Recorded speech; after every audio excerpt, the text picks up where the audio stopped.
Granite Bay was a city that held its breath, a fictional jewel on the East Coast. The night was dry and cold, the harbor water a sheet of black glass reflecting the aggressive neon of the downtown strip. Inside the Heliotrope Hotel, a skyscraper of sheer glass and ambition. The city's elite were pretending to care. The charity gala was in full swing, champagne flowing like water, the sound of polite laughter echoing off the marble floors. Then, Aurelio Voss arrived. He did not just enter a room, he altered its gravity, known in whispers as Don Voss. He was the billionaire financier, cleaning up the docks, the underworld tycoon who had dragged the port into the 21st century with steel-reinforced contracts and an iron will. He moved with a stillness that was colder than the night air. His suit was a shadow, his presence a blade. Partners bowed, enemies flinched. Voss commanded respect not because he was loud, but because he was the foundation upon which half the city stood. And he could just as easily be the earthquake that brought it down. Mara Lennox stood near the main entrance, invisible in her efficiency. She was the contract security manager for the event, a single mother doing a job. Her gaze swept the room, sharp and practiced, cataloging exits, threats, and the overprivileged. Nearby, ostensibly waiting for the event to finish so her mom could drive her home, sat her daughter, Nova Lennox, 15 years old, headphones on, looking bored. Mara always kept Nova close on these late gigs. It was just easier than arranging pickup. Mara's past was a carefully curated void, full of resume gaps and quiet relocations. She looked like any other working mother, slightly tired, thoroughly professional. The 6 men arrived late. They did not stride. They flowed, moving through the opulent lobby in dark, tailored suits that fit just a little too well. They looked like guests, but their hands told a different story. Below the cuffs of their expensive shirts, the skin over their wrists was thick with calluses, the kind of scarring left by handling blades, not briefcases. Each man carried a pair of folding knives, hidden, weighted, thin as paper and just as sharp, 12 blades in total. Mara's earpiece hissed, static, loud and abrasive, then silence. A 3-second blast of white noise. Someone was jamming the frequency. It was a tactical assault. Her blood went cold. Instinct, honed by a life she never spoke of, took over. She keyed her private mic, switching to a hardline backup channel. Lock the terrace doors. All units, converge on the central axis, now. Nova, seeing her mother tense, lifted her smartphone. She angled it toward the new arrivals, pretending to capture the chandeliers for social media. But the phone was not in camera mode. It was running a diagnostic Mara had installed years ago. A target tagging overlay painted the screen, invisible to anyone but the user. Nova's eyes were unnervingly calm. She did not just see 6 men. She measured the shallow rhythm of their breathing, the minute shifts in their balance. Don Voss saw the 7th man first, not in the crowd, but above it. A flicker of movement on the glass mezzanine railing, a shadow detaching itself, pulling a thin wire garrote. Voss opened his mouth to warn his personal guard, but he was too late. Nova was already moving. She did not shout. She did not panic. She dropped her center of gravity, lunging forward, her hands shooting up. She snatched the heavy decorative rope from a velvet stanchion in one fluid motion. She looped it, crossed her arms, and snapped the rope taut around the throat of the man dropping from the rafters. It was not a choke. It was a pivot. She used his own momentum against him, slamming him into the marble floor. A black taser skittered from his paralyzed hand. The gala exploded. The illusion of civility vanished in a symphony of screams. The 6 men on the floor moved simultaneously. 12 blades flashed under the crystal lights. "Nova!" Mara roared, pulling her daughter backward, shoving her behind the towering LED screen that served as the stage backdrop. Mara did not hesitate. She ripped the pin from the nearest fire extinguisher and blasted a dense cloud of white chemical mist into the main hall. Voss barked an order to his men, a signal to deploy their own smoke screen, a contingency for just such an event. But the fog was already swirling, and Nova Lennox was the first one through it. It lasted 28 seconds, through the haze. Voss watched the girl, the child. She moved like a ghost, silent, economical. She did not punch, she struck. A palm heel to a jaw, displacing the joint. A precise strike to the side of a knee, breaking the man's balance. A quick chop to a pressure point in the neck. 3 of the 6 men collapsed without a sound, their bodies folding instantly, their balance points utterly compromised. Voss, a man who had seen brutality his entire life, watched in stunned silence. This was not a brawl. This was programming. Far in the distance, sirens wailed. They were too close, too fast.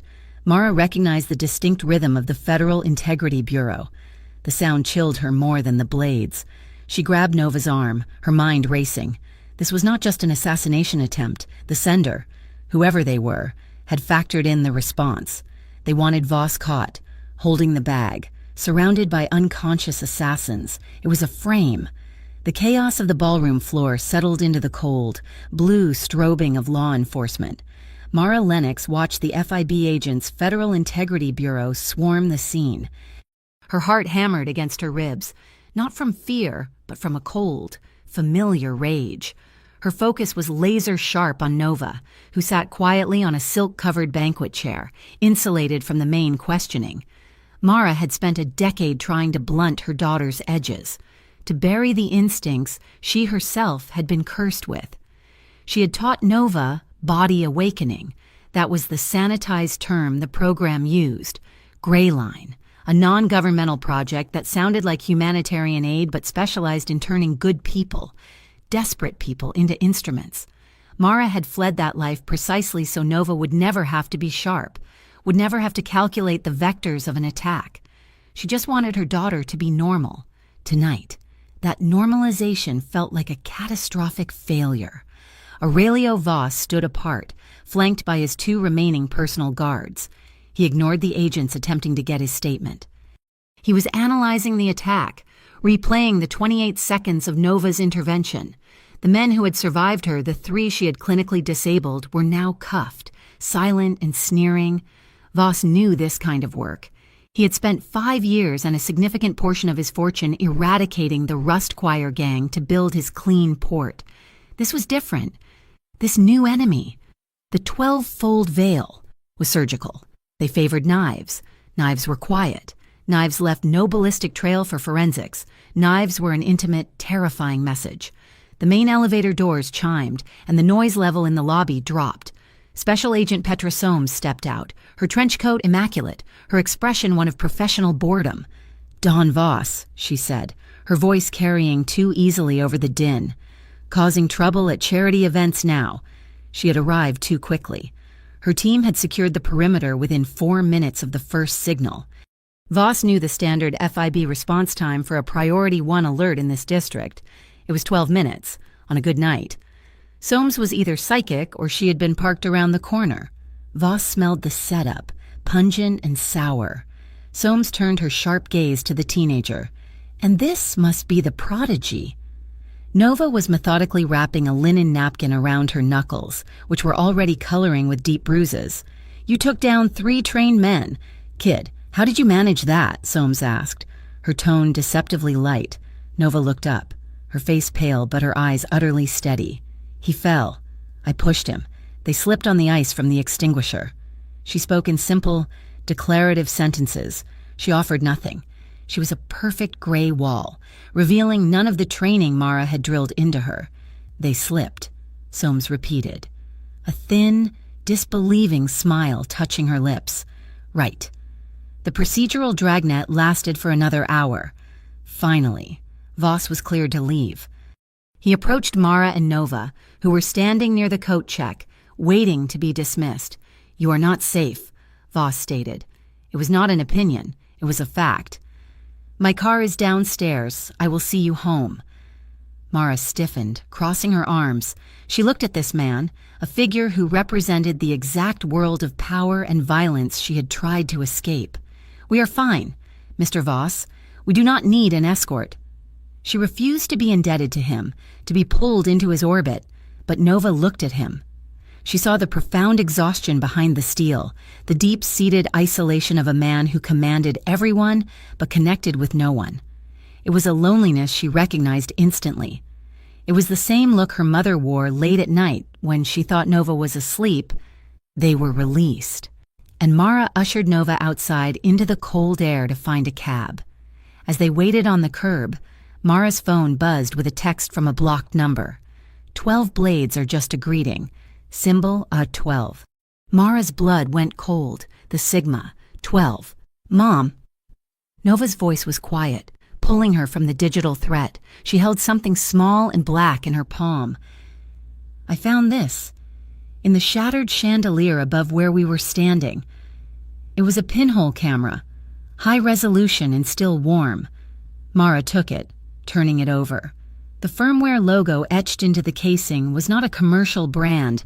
It was an acronym OMO, Office of Maritime Oversight, a quasi-governmental agency that supposedly monitored harbor regulations.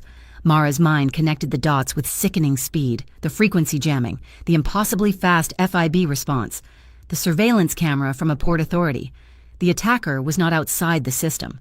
They were the system. They were wearing fake, legitimate badges. Going to the city police, or even back to the FIB, would be walking straight into a trap. They would become bait. A black town car, sleek and silent as a shark, glided to the curb. The rear window lowered, revealing Voss. He had been waiting, watching. His gaze fell on the pinhole camera in Mara's hand, then lifted to the terror blooming in her eyes. He understood immediately that she had just caught up. He extended a simple, heavy stock business card. It held only a name and a number. When you are ready to pick a side, call me. His gaze shifted to Nova, lingering for a beat longer than necessary. It was not the curious look of a man assessing a threat, nor the predatory look of a man assessing a tool. It was respect. He nodded. Once. To the girl. The window slid up, and the car disappeared into the Granite Bay traffic. They took a cab back to their small apartment complex, the silence between mother and daughter thick with unspoken fears. The cab pulled away, leaving them on the dark, quiet street. Mara saw them first, scattered across their welcome mat, thrown onto the small patch of grass that passed for a yard. Photographs? They were surveillance photos. Nova at the bus stop, Mara at the grocery store, Nova sleeping, the image captured through her own bedroom window. Mara ran to the front door, her hands shaking as she fumbling for her keys. She stopped. Painted on the glass of their front window, still dripping in the cold night air, was a single, greasy symbol drawn in heavy black oil. They did not return to the apartment. They did not even go near it. Mara drove their aging sedan for 2 hours, using every counter-surveillance trick she had ever learned, until she was satisfied they were clean. She pulled into the Spindrift Motel, a place of peeling paint and buzzing neon on the suburban fringe, paying in cash under a name she had not used in 5 years. The room smelled of bleach and regret. The first thing Mara did was jam the flimsy desk chair under the doorknob. It was a useless gesture against a professional, but it was a ritual. From her bag, she retrieved a spool of fishing line and 2 empty soda cans. She balanced the cans on the inside windowsill, the line strung taut between them, low to the ground, a primitive tripwire. It was a technique from the Gray Line Field Manual for use in denied environments. It was the habit of a woman who had spent half her life expecting the door to burst open. Nova watched this process in silence, her arms wrapped around herself on the stiff polyester bedspread. "That will not stop them, Mom," she said finally. Her voice was flat. "It is not meant to stop them," Mara replied, testing the tension of the line. "It is meant to wake me. You taught me to run," Nova said, her voice quiet but piercing the stale air. "Observe and exit, threat identification and evasion, for 5 years. So why did I run in tonight? Why did I fight?" Mara froze. She turned slowly to face her daughter. The question hung between them, more dangerous than any blade. "I do not know, Nova." "You tell me." "Because they were going to kill him," Nova said, her eyes finding her mother's. "And you also taught me that we are supposed to be the good guys. I wrote my own rule. Mom, you save people before they are forced to become killers." A spike of fear, colder and sharper than the night air, shot through Mara. "Do not say that." Her voice was a harsh whisper. "Do not ever think you are like them. I taught you how to survive, not how to engage. You are not me. And what are you, Mom?" Nova's eyes flashed, not with tears, but with a sudden, adult anger. "I'm afraid of you becoming that again, like 3 years ago, when you disappeared for 6 months and came back. Different, when you lost half a year of memories and could not look at me for a week." The accusation landed like a physical blow. It was the great, unspoken chasm between them, the 6-month gap. The mission that had gone so wrong, Greyline had been forced to scrub Mara's memory, leaving only scar tissue, phantom pains, and a daughter who had learned to parent herself. Nova was not afraid of the men in suits. She was terrified of the empty-eyed woman her mother had been forced to become. And she had seen a flash of that woman in herself tonight. The argument was cut short by the violent vibration of Mara's phone on the nightstand. The screen showed an unknown number. She let it ring twice, then answered. Putting it on speaker, "I assume you are not at home?" Aurelio Voss's voice filled the room, calm and devoid of preamble. "Good. A refrigerated truck just arrived at your apartment building. It bears the Sigma symbol. They are not subtle." Mara's breath caught. They had waited. They knew she would have to come home. "How did you—" "I have people. They are watching. My offer stands. Mara, my estate on the South Shore. It is an island, connected by a single causeway. It is secure." He paused, a calculated beat. "Oh, yes, and there is a safe room." Mara looked at Nova. She was trapped between the organized, predictable violence of a man like Voss and the chaotic, insidious violence of the 12-fold veil. "I cannot be your prisoner. Voss." Nova reached out and took the phone from her mother's hand. "We will come," Nova said, her voice shocking in its firmness. She looked directly at her mother. "I trust him, Mom, but you keep the key." Mara stared at her daughter, seeing not a child, but a partner. She took the phone back, her mind made up. "We are on our way. One condition, I get full administrative control of all defense lockdowns. No backdoors, no overrides I do not personally hold." There was a moment of silence on the line. Then, Voss's voice, tinged with what might have been amusement. "Agreed. I will also give your daughter access to the Canary grid. She seems to enjoy watching." The South Shore estate was less a house and more a concrete and glass fortress, beautiful and severe, overlooking the dark, churning Atlantic. True to his word, Voss met them at the door. He handed Mara a heavy, encrypted tablet and left them in the guest wing. Mara spent the first hour verifying the protocols: steel shutters, internal gates, CO2 scrubbers, independent power, no back doors. She controlled the cage. Nova, meanwhile, sat at a dedicated terminal, her fingers flying across the keyboard, accessing the Canary grid. It was the most sophisticated AI-driven camera network she had ever seen, covering every inch of the estate with overlapping fields of vision. That night, the alarm was silent. It was Nova who spoke, her voice tight, not moving from the screen. "Mom, we have company. Fence line, south quadrant, 6 new targets." Mara was at her side in an instant. The monitor showed 6 men, different from the gala team, dressed in dark utility gear. They were not carrying blades. They were moving along the perimeter fence in the shadows, pausing every few feet to tie something small and white to the wire. Nova zoomed the camera, the lens adjusting with a near silent whir. "They are paper flowers," she whispered, her blood running cold. Mara understood immediately. Contact poison. A weapon that did not need to breach the walls, a weapon that waited for the wind or for the touch of a single unsuspecting hand. "I have to get a sample," Nova said. She opened her backpack and pulled out a mini drone, no bigger than her hand. "Nova, no, absolutely not. They are still outside the hard perimeter. Mom, the wind is blowing inland. I can catch the particle traces before they disperse." Before Mara could argue, the drone was out the window, a silent mosquito in the dark. Nova navigated it skillfully, hovering just above one of the delicate paper flowers, its micro-vacuum sampling the air. She brought it back, swabbed the filter, and placed it in a small, portable analysis kit. The results materialized in seconds: a complex neurotoxin, suspended in a distinct, oil-based pheromone. "It's traceable," Nova murmured, her mind racing. She uploaded the chemical signature to the drone, launching it again. "It can follow the scent trail back to the source."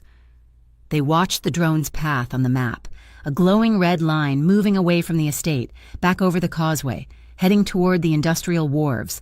It finally stopped, hovering over a single, nondescript warehouse on Pier 4. Nova zoomed the drone's camera, punching through the darkness. The logo painted on the side of the building was stark white: OMO. Aurelio Voss appeared in the doorway, drawn by their activity. He looked at the screen, at the OMO logo, and his face hardened into a mask of cold fury. "This," he said, "complicates things." "You know them," Mara stated. It was not a question. Voss nodded, his expression grim. "The Office of Maritime Oversight is notoriously slow, corrupt. I wanted the Green Port project fast-tracked." He looked at Mara, his eyes holding no apology, only the weight of fact. "I made payments to certain inspectors to make them look the other way, so the real work could get done." He motioned to the screen. "I paid them to speed things up. Now it seems someone else is paying them to use their dirtier skills against me." Mara finally saw the whole, ugly picture: the assassins at the gala, the setup by Agent Soames, the OMO surveillance camera, the poison. "It is not just one group," she said, thinking aloud. "It is an alliance, the 12-fold Veil, a rogue faction inside OMO, and Soames's corrupt branch of the FIB. They are all working together." Nova did not sleep. She sat at the terminal, the glow of the canary grid monitors painting her face in shades of blue and white. The mini-drone had not just brought back a chemical signature. It had established a weak, temporary data link with the OMO warehouse's unsecured network as it hovered. Nova was not an aggressive hacker, she was a listener. She passively mirrored the data packets, letting the warehouse's own systems talk to her. She found it buried in a maintenance subfolder, an internal memo, flagged as urgent. A surprise spot inspection was scheduled for the following night, the location Pier 12. "Mom, Voss," she called out, her voice low. The two adults entered the command center, mugs of coffee in hand. Nova pointed to the screen. "Pier 12. It matches the Sigma symbol, equals 12. Voss leaned in, his eyes hard. "A setup. It's more than that," Nova said. She pulled up the port's public schematic, then overlaid it with the OMO's internal camera feed map she had just downloaded. "Look." She zoomed in on Pier 12. The public map shows full camera coverage. The OMO map, not quite. She highlighted two camera feeds. "This one is angled 7 degrees too far to the left. This one 7 degrees to the right. It is deliberate." Mara traced the resulting gap on the screen. It created a narrow, 30-meter patch of darkness, a perfect unmonitored channel from the street to the loading bay. "A blade corridor," she whispered. "A place for men with knives to walk without being seen." "Then we hit them there," Voss said, his voice a low growl. He reached for his phone. "I will move my entire force. We will turn that pier into a slaughterhouse." "No!" Mara's voice cut through his anger, sharp and absolute. He turned, surprised by her authority. "They want you at Pier 12, Mara explained, her mind working with cold precision. "They are dangling it in front of us. It is a trap. Aurelio.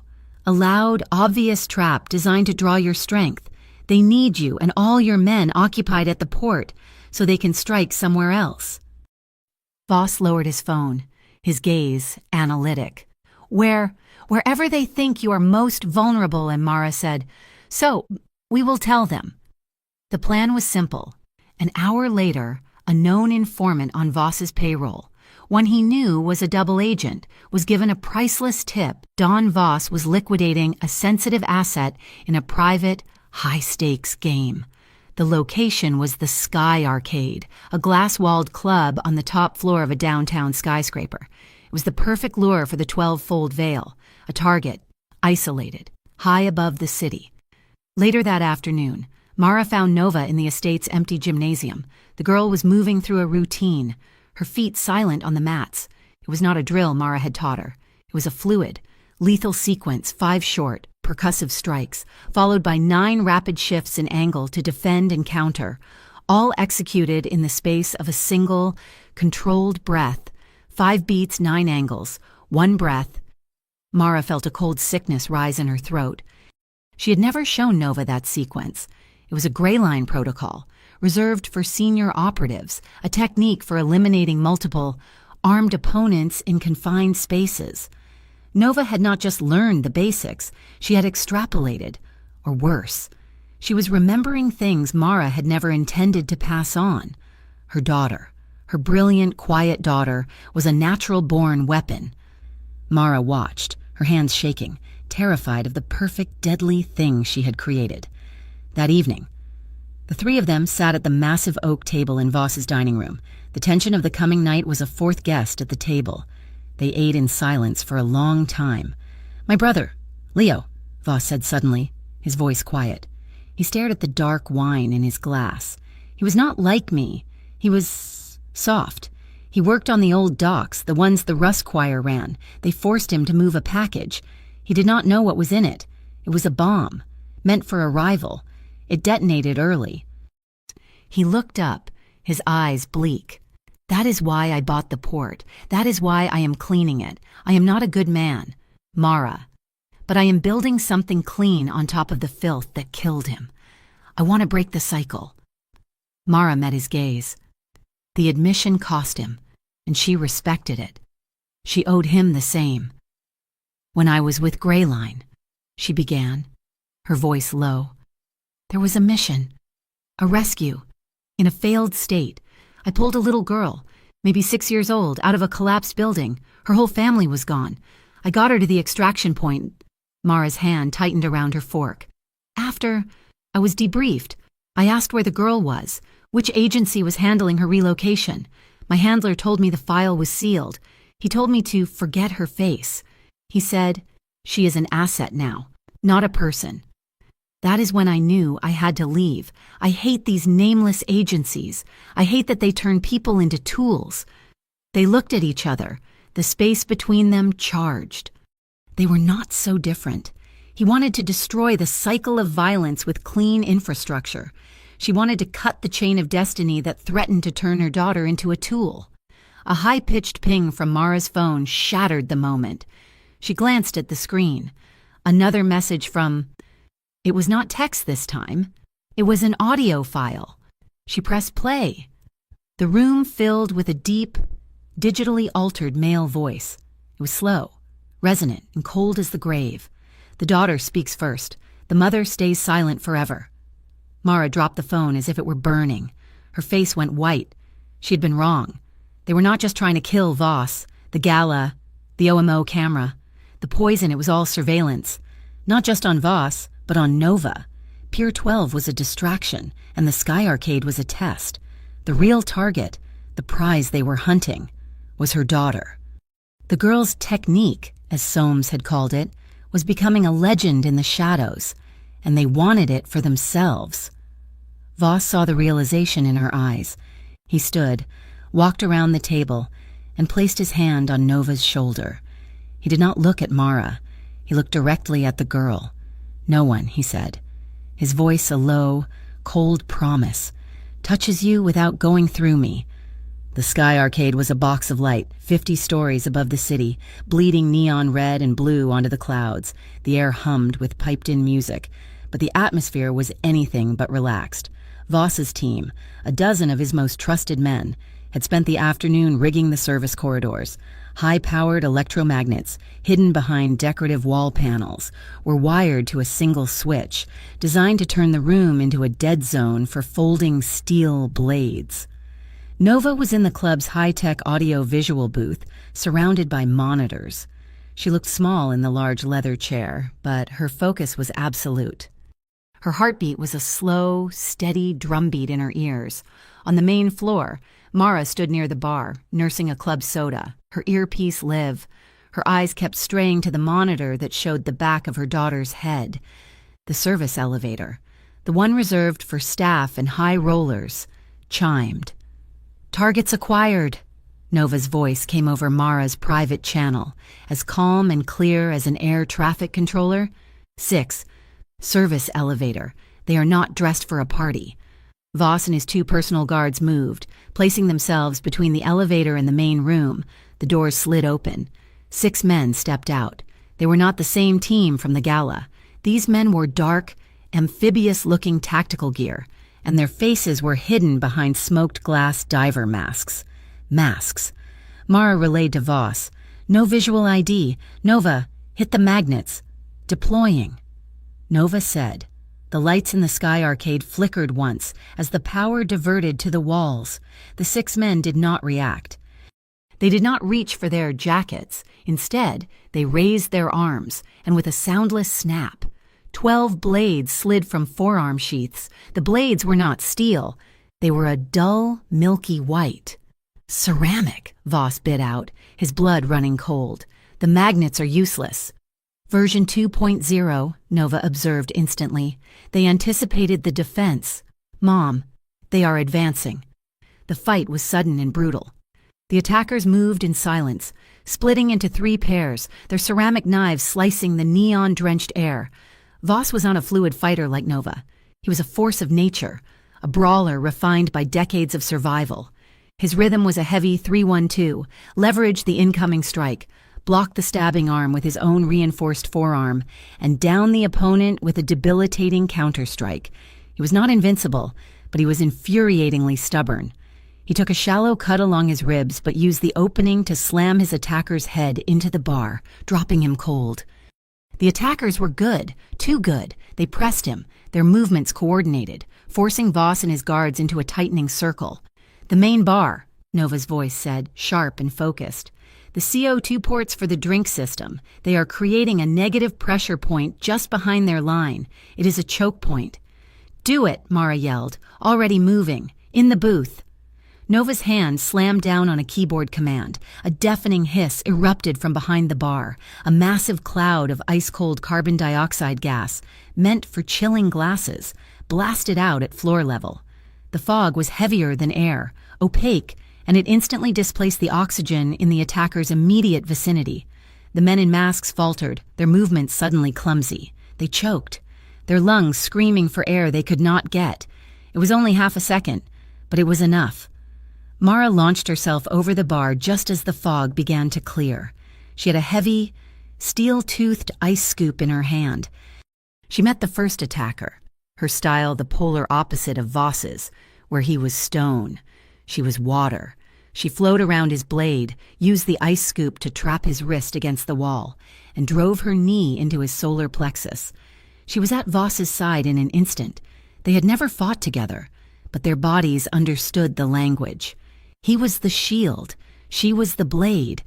He absorbed the impact of a charging attacker, and Mara used the man's own momentum to hyperextend his elbow.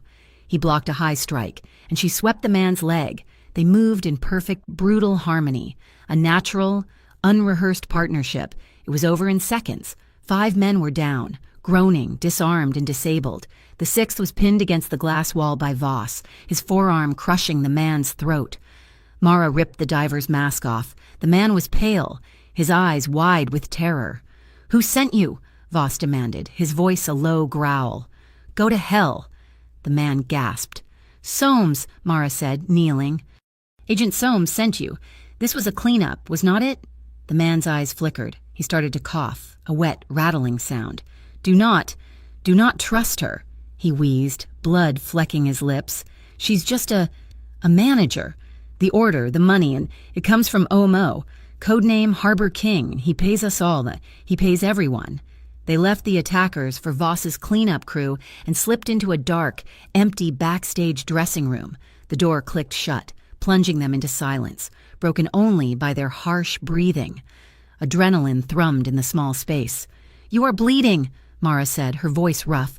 She pointed to Voss's upper arm, where his shirt was soaked dark. "It is nothing." "Sit," she commanded. He obeyed, sinking onto a heavy equipment case, hissing as he peeled the torn fabric away from a deep gash. Mara found a first aid kit on the wall. Her hands were shaking slightly, the post-combat reaction setting in. She tore open an antiseptic wipe and pressed it to the wound. He grunted, but his eyes never left her face. She was close, her brow furrowed in concentration. He could smell the faint, cold scent of the CO2 on her skin. The air in the room was thick, charged with the energy of the fight. But now, something else. Her hands stilled. He was watching her, not as a client, not as an ally, but as a man. His breathing was heavy, matching hers. He leaned in, just a fraction. She did not pull back. Her gaze dropped from his wound to his mouth. It was a moment suspended in time. Two survivors realizing they were still alive, still breathing the same air. The door squeaked open, flooding the room with light from the hallway. "Are you two done with medical?" They sprang apart, the moment shattering. Nova stood in the doorway, holding a bottle of water, her expression one of polite, neutral inquiry. A beat of stunned silence. Then Voss let out a short, rough laugh. The sound ripped from his chest. Mara turned away, hiding the smile that tugged at her lips. The terrifying, electric tension of the night dissolved, replaced by a sudden, ridiculous warmth. Later, back at the estate, the moon was high. Voss stood alone on the main balcony, the wind cold against his skin. He heard Mara approach, her footsteps light. "She is asleep," Mara said, coming to stand beside him, staring at the dark, churning ocean. "Or she is pretending, probably analyzing the security feeds from Pier 12. She is remarkable," Voss said quietly. "She is my daughter," Mara replied, her voice fierce. Then it softened. "When she is in that control room, and I know you are on the ground, I feel—" She stopped, unable to say the word. "What?" he asked. "Safe," Mara admitted. "I feel like she is safe when she is with you." Voss turned to face her, the moonlight catching the silver strands at her temples. He did not speak. He just reached out, his hand open, palm up, in the space between them. It was not a question of romance. It was a contract, deeper than any he had ever signed. It was a promise of mutual protection, an acknowledgement of the impossible, necessary triangle they had formed. Mara looked at his hand, scarred and strong. She placed her own on top of it. It was not a caress. It was an oath. "Tomorrow," Voss said, his fingers closing gently over hers. "We go into the heart of it, Pier 12. The rain began just after 3 in the morning, a hard, driving Atlantic storm that lashed against the armored glass of the safe room. It was a sound of isolation, a reminder of the violent world held at bay by steel and concrete. Mara, unable to sleep, walked into the adjoining gymnasium that served as their command center. The main monitors glowed, displaying the perimeter, but the room was still. She found Aurelio Voss sitting not at the terminal, but on a weight bench, under a single pool of dim light. He was not giving orders, not checking his phone, not planning their next move. In his hands, he held a needle, a spool of heavy-gauge black thread, and one of Nova's small, tactical gloves. There was a tear in the reinforced knuckle. Mara watched him, unseen from the doorway. His hands, which she had seen crush a man's throat and sign billion-dollar contracts, were now impossibly patient. He executed each stitch with a precise, steady rhythm. He was mending her daughter's glove. The quiet domesticity of the act, set against the backdrop of their war, struck Mara with more force than any of the night's violence. "You're good at that," she said, her voice quiet, making him look up. He did not seem surprised to see her. He focused back on the stitch, pulling it taut. "My brother? Leo. He was always ripping his clothes. I was the older one. I learned to fix things so our mother would not worry." Mara walked closer, the moment feeling surreal. "Greyline is," she said, the name tasting like ash in her mouth. "The program I came from, they taught me to request numbness from myself, to see attachment, to see any feeling as a liability that could get you or your team killed." Voss finished the last stitch, bit the thread off with his teeth, and flexed the glove, testing the repair. It was perfect. "Then let me learn to feel, for both of us," he said, his voice a low rumble. He stood, turning to face her. "Let me learn to feel with you." He was close. The air between them, which had crackled with adrenaline at the Sky Arcade, was now thick with a different heavier charge. He did not move to grab her. He simply lifted one hand, the one that had just been sewing, and brushed his thumb over the faint line of exhaustion under her eye. It was a question, a test. She did not pull away. She leaned into the touch, a small, involuntary movement, closing her eyes. The kiss was not what she expected. It was not the desperate, frantic collision of two people clinging to life. It was slow, tentative.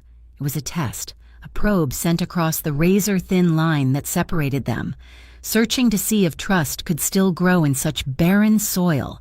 His lips were firm, warm, and they held hers with a profound gentleness that belied the man he was.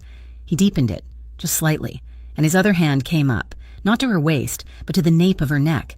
It was a gesture of pure support, his fingers threading into her hair, holding her steady as if she might break.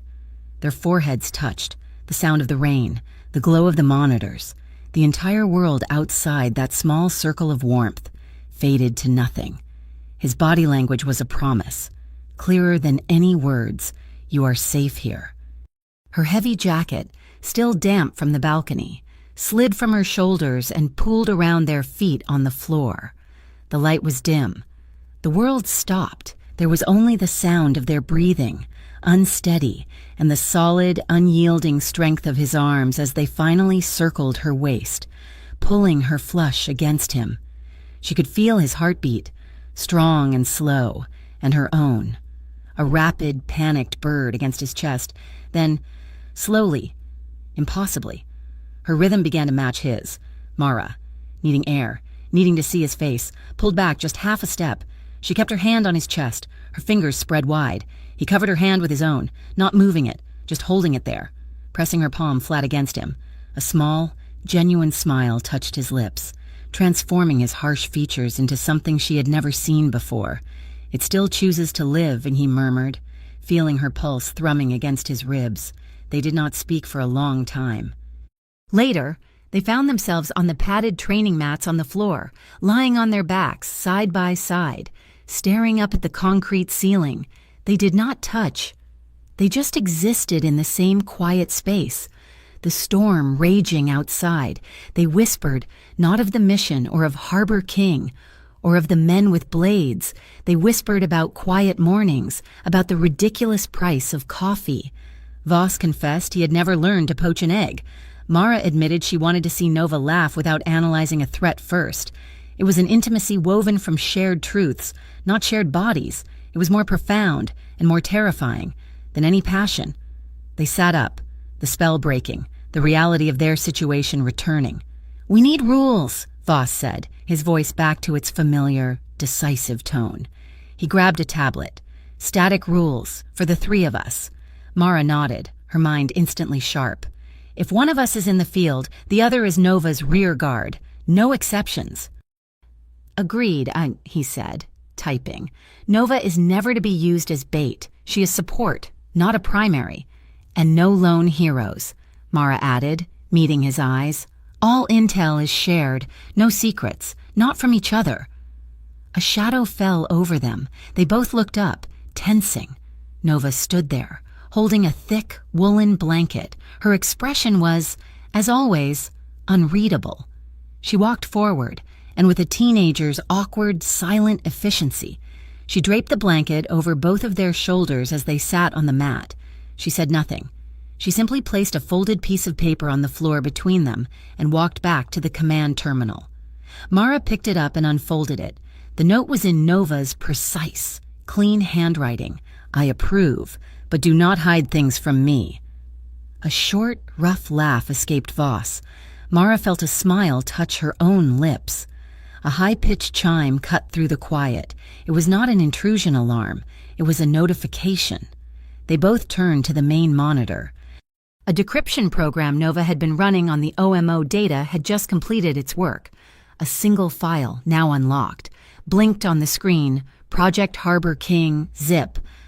The warmth of the last hour evaporated, replaced by ice. They stood up at the same time, the blanket falling unheeded to the floor.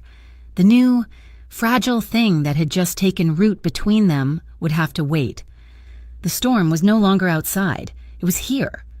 Nova's fingers flew across the keyboard, unzipping the file. The Harbor King project was not just a file. It was a conspiracy laid bare in spreadsheets and encrypted contracts.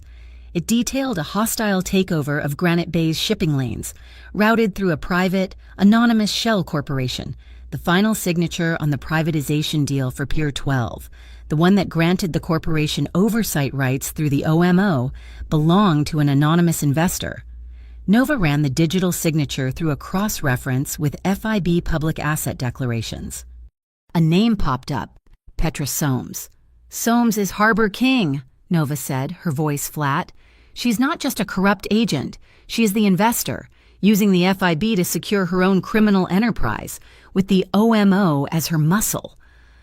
Voss stared at the screen, his face pale with a cold, controlled fury. "She had inside help. This data, the leak from my company. It had to come from someone with administrative access."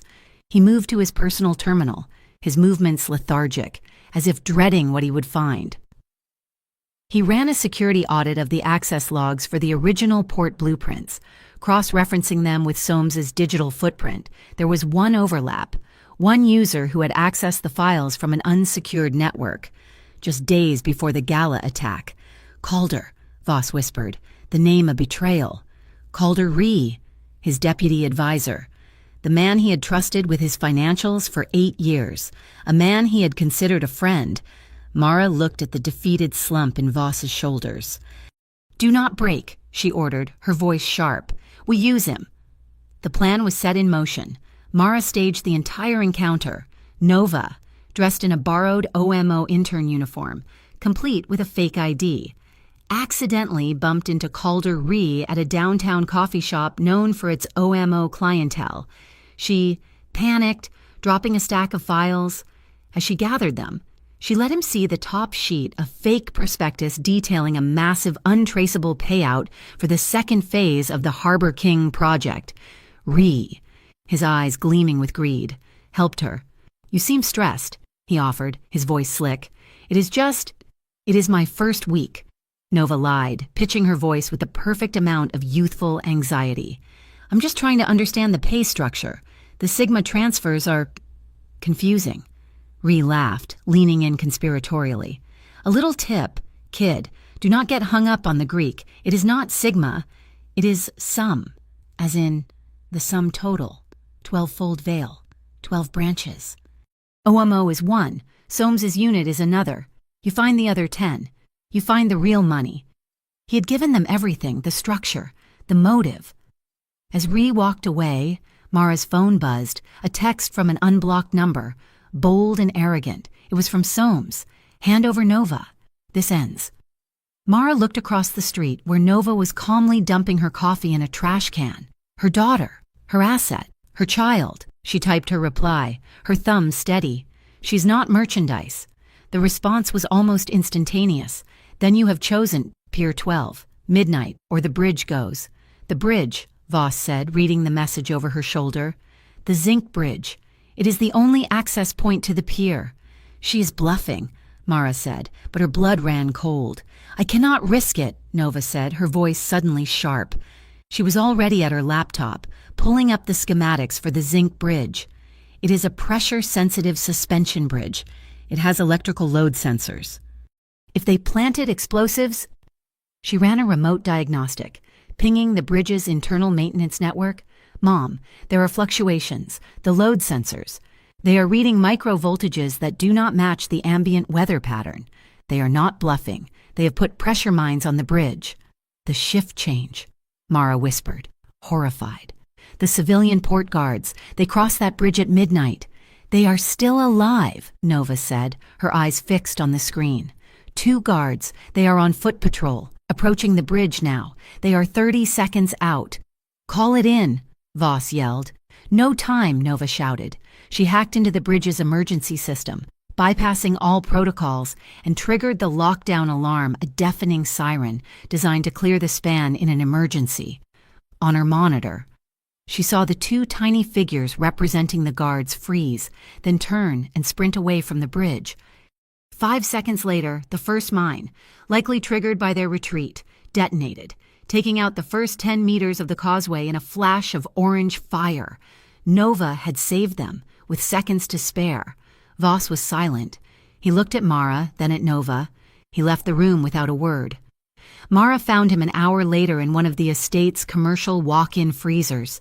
The air was frigid, mist pluming from his mouth. Calder Ree was tied to a chair, shivering, his face a mask of terror. "Aurelio, please," Ree whimpered. "She offered me millions, a new life." "She offered you a cage," Voss said, his voice dead. He held a heavy steel wrench. "Do not kill him," Mara said from the doorway. Voss looked at her, his eyes hollow. "He put your daughter in the crosshairs. He tried to blow up 2 innocent men. And he is our only link to their infrastructure," Mara countered, walking into the freezing cold. "He is useless dead." She looked at Ree, her expression one of utter contempt. "Soames is playing you. You are a loose end. You think she will let you live to spend that money." Voss watched Ree's face crumble, saw the pathetic, terrified man beneath the greed. He tossed the wrench onto a steel shelf. It landed with a heavy, final clang. "You want a new life?" Voss asked, his voice low. He pulled a keycard from his pocket. "This opens the OMO basement level, the server room. Get it for me." Ree stared, uncomprehending. "What?" "The codes for the OMO server room," Voss repeated. "In exchange, this—" He threw a burner phone and a small passport onto Ree's lap. "A clean identity, a bank account with $50,000, enough to disappear. I will give you a 1-hour head start before I burn your name to Soames." Ree broke. He began to sob, a ragged, ugly sound in the freezing air. "Why?" he choked out. "Why are you—" "Because she is right. You are useless dead," Voss said, his voice cold. But as he looked at the pathetic man, something in him shifted. "And because it is the first time anyone has ever treated me like a person," Ree whispered. Finishing a thought Voss did not understand. Ree gasped out the codes, the sequence, the timing of the guard rotation. Voss took the information and walked out. Mara followed. "That was merciful," she said, as the freezer door hissed shut. "It was practical," Voss countered. "He gave us the keys." He paused, looking at the intel. "And he gave us this." Tucked into the passport Ree had handed over was a microdot. Nova processed it. It was not about the port. It was not about money. The file detailed a shadow organization within the FIB, a recruitment and asset utilization program. Code name, Black Beacon. Soames was not trying to kill Voss. She was trying to test Nova, the gala, the assassins, the poison. It was all an evaluation. She wanted to capture and induct Nova, to turn her into a national asset, just like the little girl Mara had saved. Mara's hands clenched into fists. She finally understood. This was not a fight for a harbor. This was not a mafia war. "This is a rescue mission," she said, her voice shaking with a cold, pure rage. "We are going to burn that Black Beacon to the ground." The OMO warehouse at Pier 12 was a silent, concrete monolith under a moonless sky. The attack was synchronized, a 3-pronged assault born of desperation and cold fury. Front 1. Aurelio Voss and a core team of 4 moved along the waterline. They did not breach the doors. They slid into the massive, grated culvert that emptied the pier's runoff into the bay. It was cold, dark, and tight. The air smelled of rust and salt. Their target, using Calder Ree's codes, was the sub-level server room, the physical host for the Black Beacon program. Front 2. Mara Lennox walked through the main OMO security checkpoint. Her hair was pulled back in a severe bun, and the borrowed OMO security supervisor's uniform fit her perfectly. She flashed the high-level ID Ree had provided, her face a mask of bored authority. The guards, recognizing the clearance level, waved her through. She headed for the executive elevator, her heart a cold, steady drum. Her objective was Petra Soames's penthouse office. Her mission to access the hardline connection and upload the entire Harbor King file to the public-facing Canary grid, a kill switch for Soames's reputation. Front 3, in a nondescript plumbing van parked half a kilometer away, Nova sat surrounded by monitors. She was the mission's brain, her fingers dancing across 3 separate keyboards. She was not just watching, she was painting a new reality. Her primary drone, the Hirondelle, slipped through the warehouse's upper ventilation shafts, feeding her a live map. Simultaneously, she was injecting false data loops into the OMO's security net, making Voss's team invisible and creating ghost images of maintenance workers to distract the guards. Voss is in the vent shaft below the main hub. Nova's voice came over their secure earpieces. Mara, you are in the elevator. 3 minutes to target. Voss and his men dropped silently into the server corridor. It was sterile, cold and quiet. Too quiet. In the elevator, Mara watched the floor numbers climb. 20, 21. Suddenly, her earpiece hissed, then died, a wave of heavy static, followed by absolute silence. The lights in the elevator flickered, and a low hum vibrated through the steel. In the van, Nova's screens went black, one by one. Signal lost. She has triggered a cage protocol, Nova yelled, though only she could hear it, a building-wide Faraday cage. All wireless signals were dead. No comms, no drone control, no remote access. Her mother and Voss were blind, and so was she. Nova's eyes darted to the single monitor still working, a hardwired, long-range camera feed pointed at the exterior of the OMO building.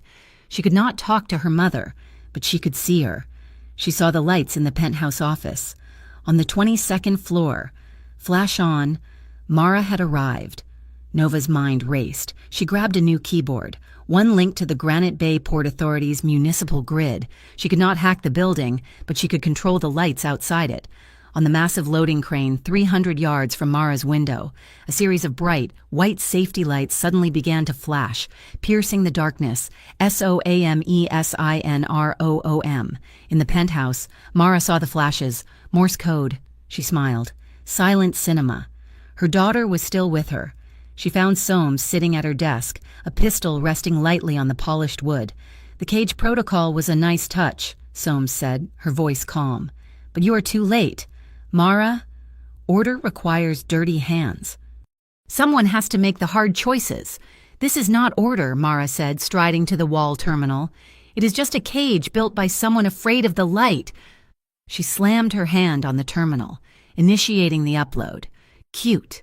Soames sneered and hit a large red button under her desk, an emergency lockdown. Red lights flashed. Heavy steel shutters began to descend over the glass windows, sealing them in. Checkmate, Soames said. In the basement, the lockdown alarm blared. Steel gates slammed shut, trapping Voss and his team in the server corridor. A single, large man, the one from the gala with the garrote, stepped out from the server racks.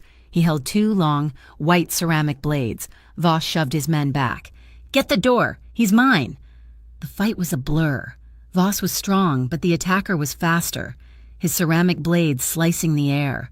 Voss took a shallow cut to his ribs, then another. He was being boxed in. He remembered Nova, in the gym, watching him spar. Stop trying to win clean, Aurelio.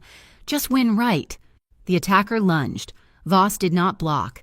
He slipped his left hand out of his heavy tactical glove, coated it in the thick grease from a nearby server rack hinge, and threw the oily glove directly at the attacker's blade hand.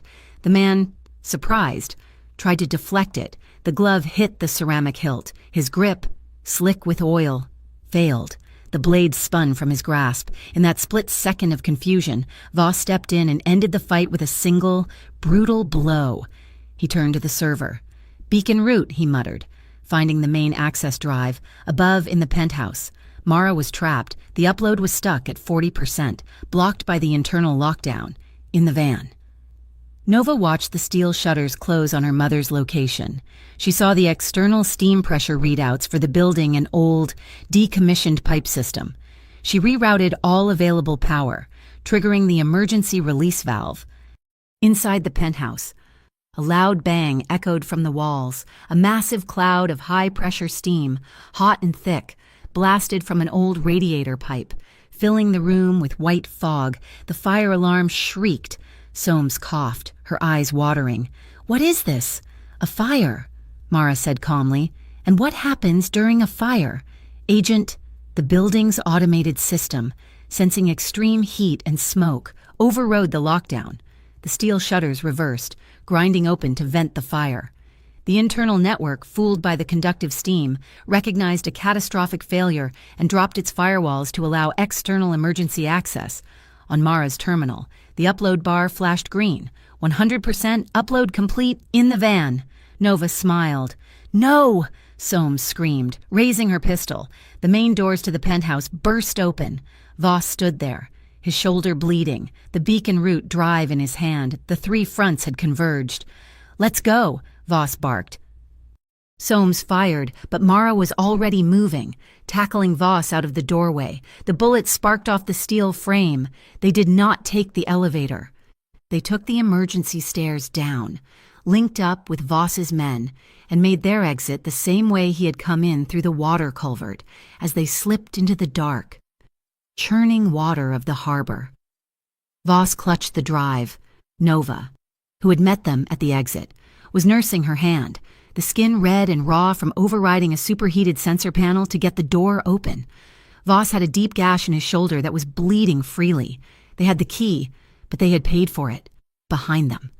Every alarm on Pier 12 began to ring, a discordant symphony echoing across Granite Bay. The Canary grid was live. The data was public. Petra Soames was finished. They did not go back to the estate. They drove inland, into the barren, wind-swept salt hills that overlooked Granite Bay.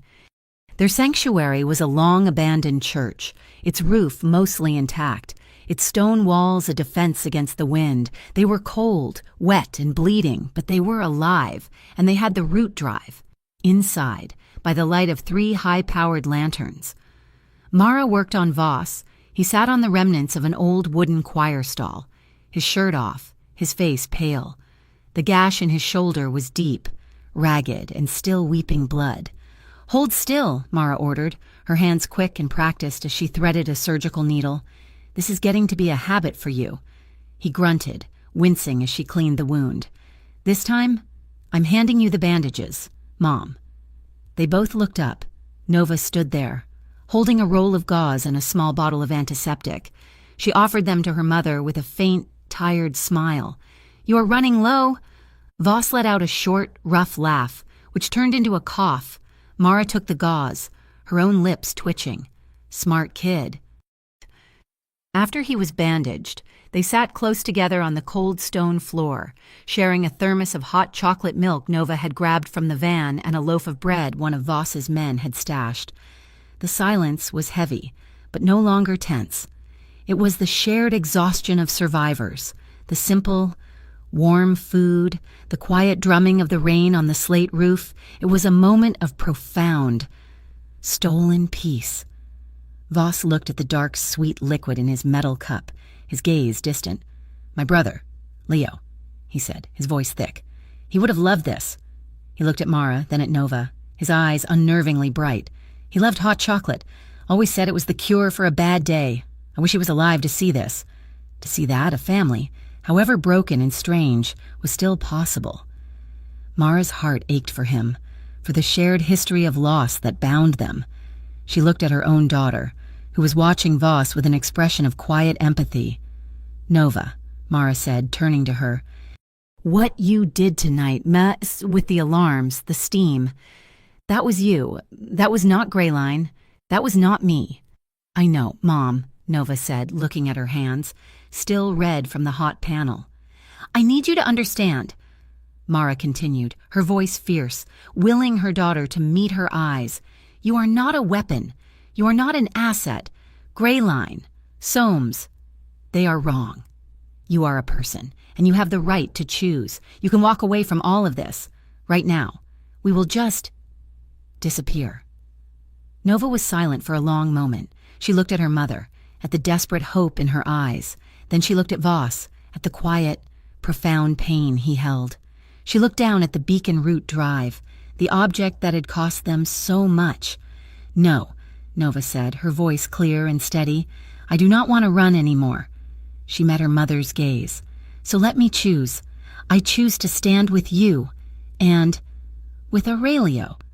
The use of his first name, so simple and direct, landed with the weight of an oath.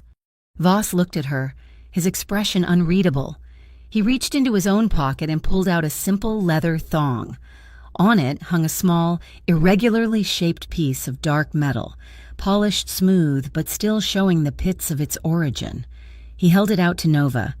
"This," he said, "is from the hull of the Odyssey, the first ship I ever salvaged, the first piece of steel I recycled for the new port." He placed the thong around her neck, the metal heavy and cold against her skin. "It is a promise. Nova, a clean harbor, a different tomorrow." Nova closed her hand around the pendant. A promise. A laptop, plugged into a satellite uplink, chimed from the corner. The screen lit up. It was a news alert from the Canary Grid's public feed. "She is gone," Voss said, standing up.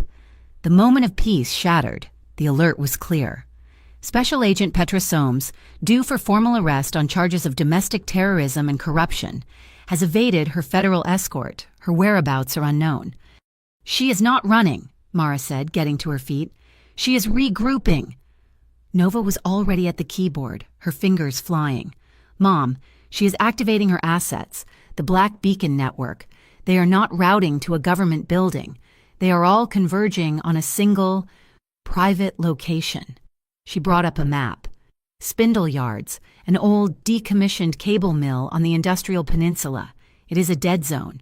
She's preparing for a final move," Voss said. "A lights-out night. She will burn the city to cover her escape." Mara looked at Voss. The truce, the healing. It was over. The final battle was here. "They will not stop. Aurelio, they will hunt us, and they will hunt her. The knot has to be tied at the end, not cut early." She took a deep breath. "This is not your fight alone. This is mine. I know how they think. I propose a final plan. We call it Lightning Rod." Voss looked at her, at the cold, brilliant fire in her eyes. This was not the security manager from the gala. This was the woman who had survived Greyline. He nodded. "Once. You are in command. What is the plan?" "We are the Lightning Rod," Mara said. "We draw her to us, on our terms, and we end Black Beacon and Soames tonight." She looked at them both. "I will be the Overwatch, you two," she said to Voss and Nova. "You are my strike team." "One rule," Voss said, checking the load on his sidearm. "No killing," Mara finished. "If a clean takedown is an option, we are not them." Nova opened the static rules file on her laptop. She scrolled to the bottom, past the 12 rules they had written. She added a new one. "Rule 13, when you have a chance at a future, do not let the past drive." Mara put her hand on Nova's shoulder. Voss placed his on top of Mara's. The three of them stood there for a moment, a triangle of steel and resolve, a commitment.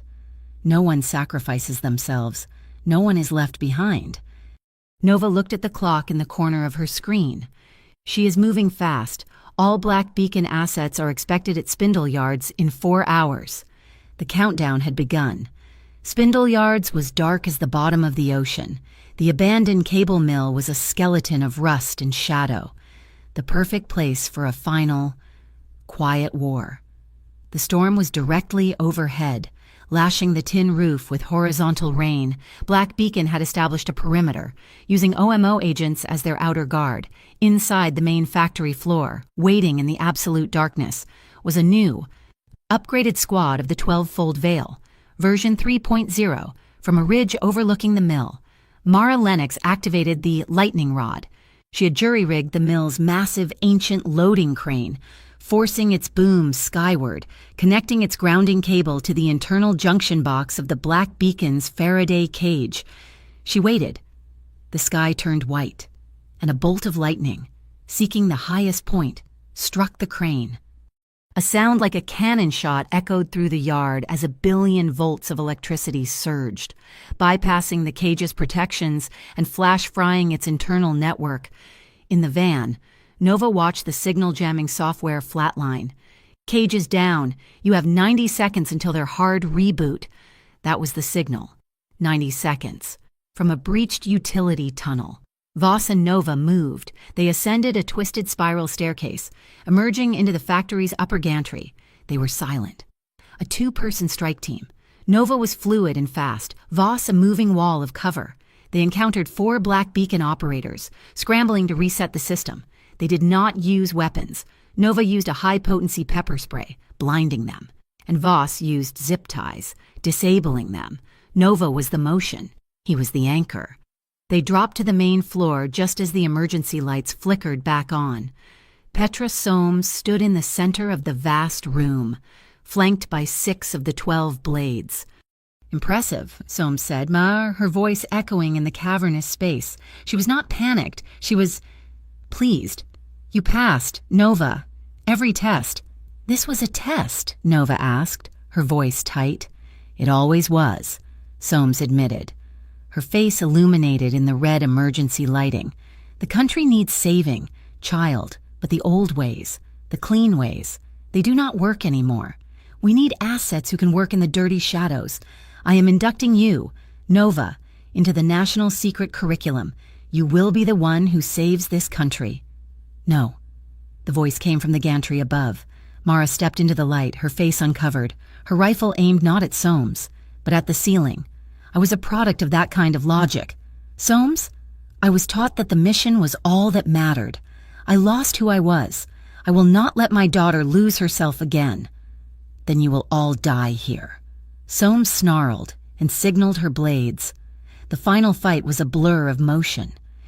The 12 blades moved, their ceramic knives silent, but Voss and Mara were a wall, and Nova was the wind. Nova, using the steel measuring tape she had modified, snapped it like a whip, the metal end cracking against the wrist of one attacker.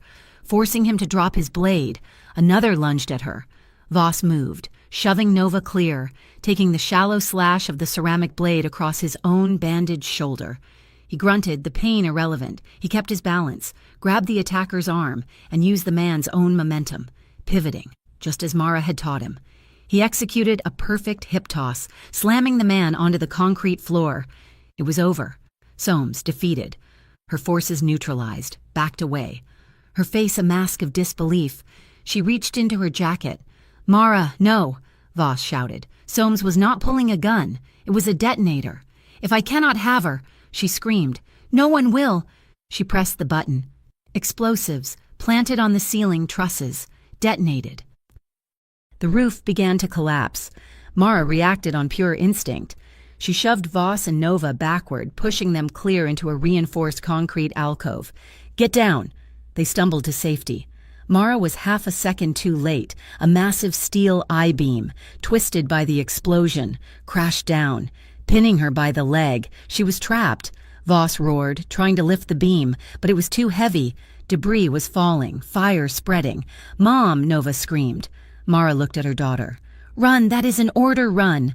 Nova looked at her mother, at Voss, at the falling, fiery debris. She looked at the twisted beam, then she looked at the heavy, cracked welds holding the beam to its adjacent support, already fractured by the lightning overload. Nova spoke first. She grabbed the handheld sonic projector from her belt. She aimed it at the cracked welds, maxing out the frequency.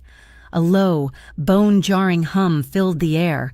She was not trying to break the beam. She was vibrating it.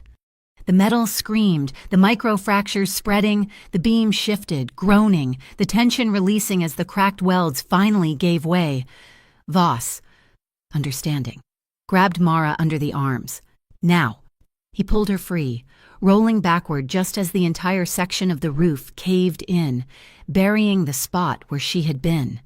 The wail of sirens cut through the roar of the fire, but this time, it was not the FIB.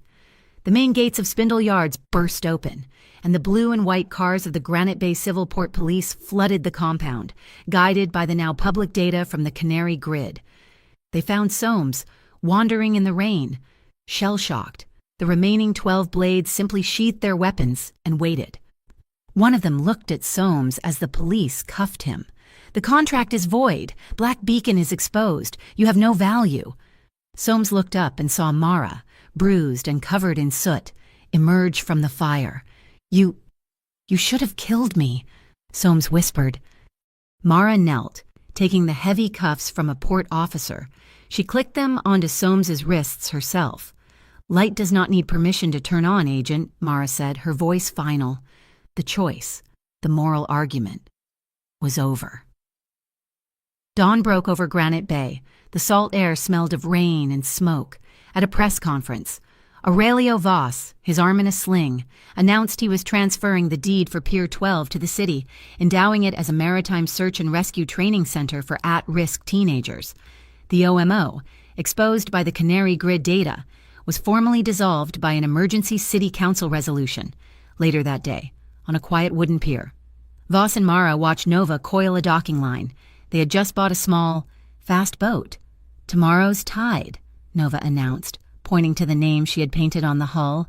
Voss looked at Mara, the morning sun warming her face, erasing the shadows. "Family?" he asked, his voice quiet. Mara looked at her daughter, then back at him. She nodded. "On one condition," Nova said, tossing them the rope, her smile bright and real. "No more secrets from me." They made plans for their first real dinner as a family. As they walked off the dock, Nova took the steel pendant from around her neck. She tossed it high into the air. The piece of salvaged metal caught the new morning sun, and the light reflected a single, brilliant streak, like a clean path just waiting to be taken. In their new, safe apartment, a single white envelope, bearing no postmark, had been slipped under the door. Inside was a single card with a single line of type, "Is gone." But Omega has not been revealed. Thank you so much for listening to this story. Let us know in the comments where you are listening from, so we can all connect and share our thoughts. Please subscribe to my channel, Mafia Boss Story, like the video, and give it an extra boost by hitting the hype button, so this story can be heard by more people.